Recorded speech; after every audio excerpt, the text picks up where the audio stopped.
mamahalin.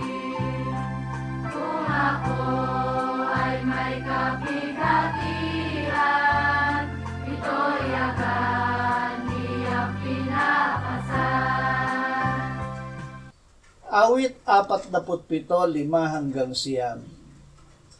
Ang Diyos ay pumailanglang na may sigaw, ang Panginoon na may tunog ng trumpeta. Kayo'y magsiawit ng mga papuri sa Diyos, kayo'y magsiawit ng mga papuri.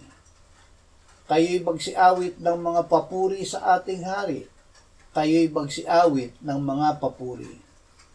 Sapagat ang Diyos ang hari ng buong lupa, magsiawit kayo ng mga papuri na may awit. Ang Diyos ay naghahari sa mga bansa. Ang Diyos ay nakaupo sa kanyang banal na trono. Ang mga pinuno ng bayan ay nagtipon-tipon bilang bayan ng Diyos ni Abraham.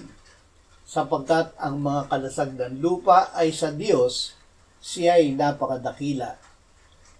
Si Jesus ay Diyos at Hari. Sa simula ay ang salita, at ang salita ay kasama ng Diyos, at ang salita ay Diyos. At naging tao ang salita. Ang salita na nagkatawang tao ay namatay para sa ating kasalanan at binuhay na muli ng Ama.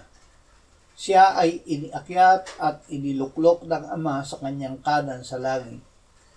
Siya ang Diyos na pumailang lang at ngayon ay naghahari sa langit at sa lupa. Dahil siya ay naging masunurin hanggang sa kamatayan sa krus, siya ay itinaas ng Ama at binigyan ng pangalang higit sa lahat ng pangalan.